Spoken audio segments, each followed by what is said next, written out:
como é que terá sido mesmo viver o início do cristianismo? Não como uma figura dos evangelhos, mas como uma pessoa comum, uma testemunha anónima no meio da multidão. Essa é a grande questão, não é? O que é que alguém sentiria ao ver a crucificação com os próprios olhos, sem ter 2000 anos de teologia para a explicar? Exatamente. E é essa a pergunta que paira sobre o material que vamos analisar hoje. Sim, são trechos de um romance histórico chamado O 13º. A história segue uma personagem fictícia, Azária, um rapaz de 13 anos em Jerusalém que, de repente, se vê no centro de tudo. Certo. E antes de avançarmos, uma pergunta que me ocorre logo. Se o Azária é fictício, como é que isto serve de janela para a época? Qual é o risco do autor estar só a projetar ideias de hoje para o passado? É uma excelente questão. O valor aqui não está na exatidão biográfica dele, que, claro, nunca existiu, Uhum. mas sim na sua função como ponto de observação. O autor usa-o para explorar a paisagem emocional e social daquele tempo e baseia os detalhes, os rituais, as tensões políticas, a brutalidade romana, em pesquisa histórica. Entendo. Ele é o nosso guia para o lado humano. Exatamente. Para a confusão, o medo e a esperança que deviam estar no ar. O objetivo é sentir o que pode ter sido estar lá. Percebido. Então vamos a isso. A narrativa abre em Jerusalém, durante a Páscoa. O autor descreve a cidade como, e cito, uma panela de pressão. E era mesmo. A população triplicava. Passava de talvez 50 mil para mais de 150 mil pessoas. Uma loucura. E no meio desta agitação toda, encontramos o Azária, completamente entediado, a observar formigas. E a forma como o livro evoca a atmosfera é incrivelmente vívida. Não é uma descrição ascética. Sentimos os cheiros da cidade. Ah, sim. Uma mistura de especiarias, suor, fumo dos fogos, o cheiro dos animais. As roupas são túnicas simples de lã crua, as sandálias gastas. É um mundo muito palpável. E o que impressiona é o contraste, toda essa confusão, o barulho. Os cheiros. Exato. E no meio disso tudo, o que lança a história é algo minúsculo e pessoal. A tira de uma sandália que se parte. É um pormenor fantástico. Um pequeno acidente que o força a caminhar descalço e o coloca literalmente no caminho da procissão mais fatídica da história. E a idade dele é fundamental, não é? Completamente. O livro salienta que, aos 13 anos, ele seria um filho da lei. Perante a comunidade e perante Deus, já não era uma criança, era um homem. Responsável. O que dá um peso diferente ao testemunho dele. Um peso totalmente diferente. Ele não é só um miúdo curioso, é um jovem a tentar dar sentido a um mundo que está prestes a ser virado do avesso. E o que ele vê é de uma brutalidade difícil de imaginar. A narrativa da Via Dolorosa através dos olhos dele é implacável. A imagem de Jesus é explícita, o corpo coberto de feridas, a coroa de espinhos, o sangue, o suor, a nudez como humilhação final. Mas ele não observa apenas o condenado, ele repara nas pessoas à volta. E essas figuras são cruciais. Ele vê a mãe, Maria, e o autor descreve o seu olhar de uma forma, de quem viu o nascimento e agora é forçado a encarar a morte de filho. Terrível. Vê João, o único discípulo homem que ficou, e vê Simão de Cirene, um peregrino, um estrangeiro, que é arrancado da multidão e forçado a carregar a cruz. E esse ato não era de misericórdia, pois não? De todo, a crucificação, como o livro contextualiza, era uma ferramenta política romana, um espetáculo público, um teatro de desonra, para esmagar não só o corpo, mas a memória, a dignidade. E no meio de toda essa brutalidade estatal, surge um momento de pura humanidade. A figura de Verónica. Ah, sim. O romance descreve como ela fura o cordão de soldados, um ato de coragem tremenda. E limpa o rosto de Jesus com um pano. Exato. E quando ela o desdobra, o rosto dele está lá, gravado. E este gesto dela é incrivelmente poderoso. É a coragem individual contra a crueldade do Estado. Enquanto a multidão é um misto De horror, zombaria, indiferença. Para os soldados era só mais um dia de trabalho. Para alguns um espetáculo. Mas Verónica age. E toda essa procissão de humilhação tinha um destino.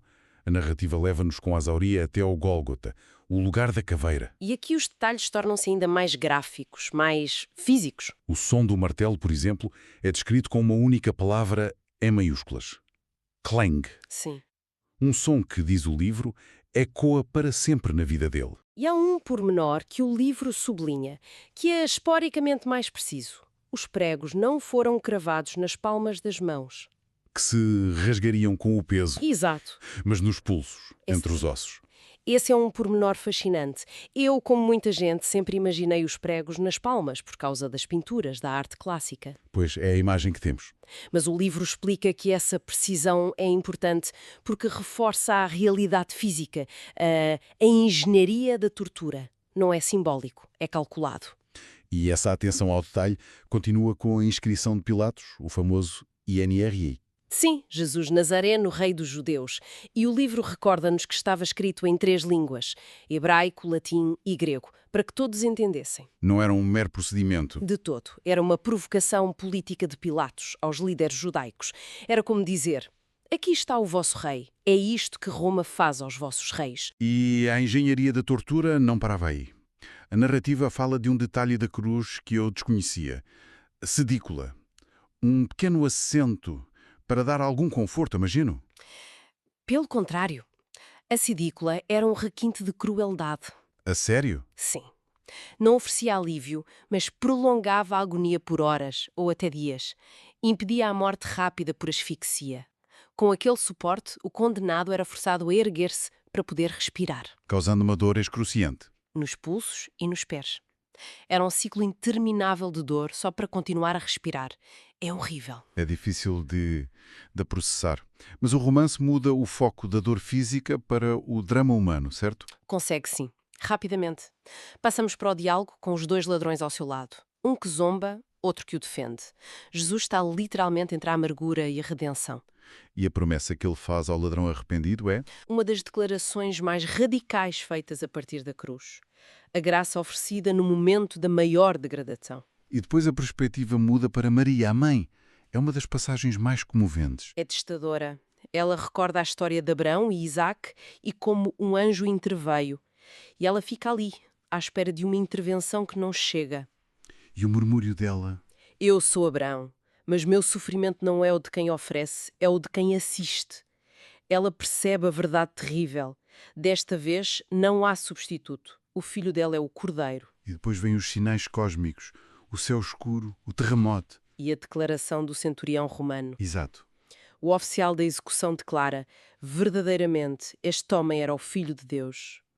O livro dá-lhe um nome tradicional, Longino, e até menciona a lenda posterior da lança do destino. A execução termina, mas para os seguidores, o terror estava longe de acabar. Profundamente abalado, ele segue Pedro até uma casa onde os outros estão escondidos. E a atmosfera lá dentro, como o livro descreve, é de medo puro. Portas trancadas, sussurros, paranoia, e a reação de Pedro ao ver Azária é de uma humanidade crua.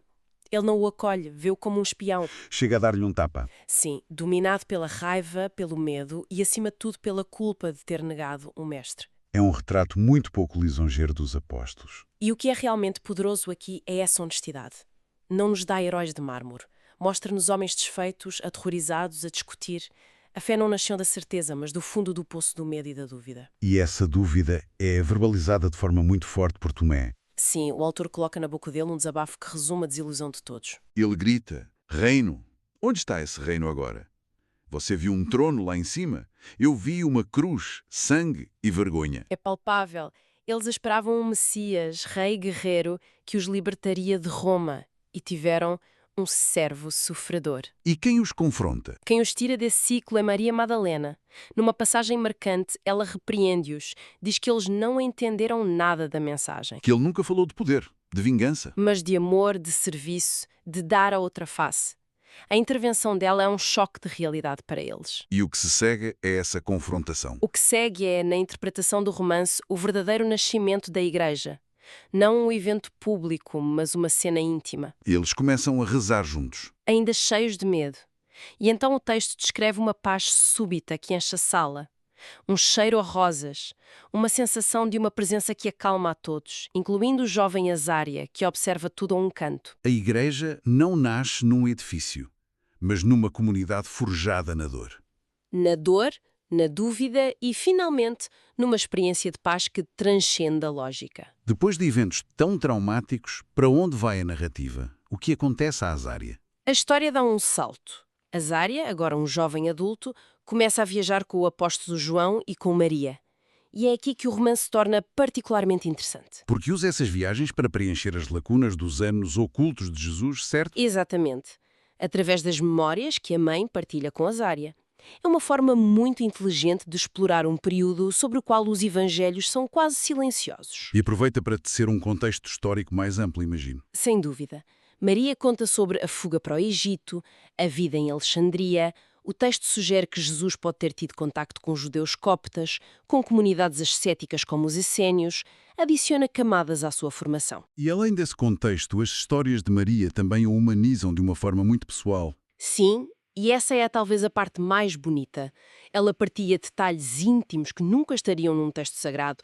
Fala de uma rapariga da aldeia, Noemi, por quem um jovem Jesus poderia ter sentido afeto. A sério. Sim, ou de como ele, como carpinteiro, preferia consertar as ferramentas dos pobres em vez de fazer móveis para os ricos? E até recontextualiza a fúria no templo. Exato.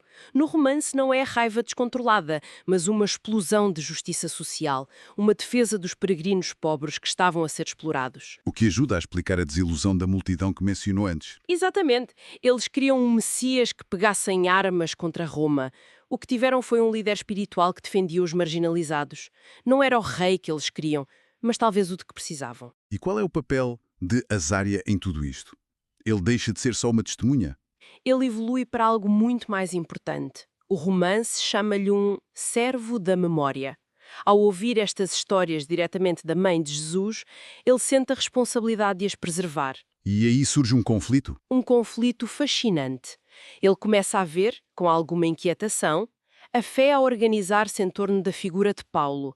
Ele teme que a mensagem original, mais íntima e pessoal de Jesus, se perca numa nova estrutura religiosa, em doutrinas, em dogmas. Então ele representa essa tensão que existe em quase todas as religiões, não é? Entre a experiência pessoal e a instituição. Perfeitamente colocado. É a tensão intemporal entre a memória viva e a doutrina codificada. Azária quer preservar a humanidade de Jesus, não apenas a sua divindade. Então, resumindo, a jornada de Azária, que começa com a curiosidade de um rapaz, termina com ele a ser um guardião da memória. Ele simboliza as pessoas anônimas que foram essenciais para transmitir a mensagem. Exatamente. A conclusão é que o romance usa uma personagem fictícia para explorar as emoções e os conflitos muito reais no coração do cristianismo primitivo. O medo, a dúvida, o luto e, finalmente, o poder transformador de um encontro com o divino. O material de origem deixa Azária a caminho de Roma, o coração do poder imperial e, mais tarde, um centro do martírio cristão. E isso levanta uma questão final para reflexão. Quando a fé, nascida na simplicidade e no serviço, encontra o poder, o que se perde e o que se ganha? O que acontece quando a memória viva se torna uma instituição?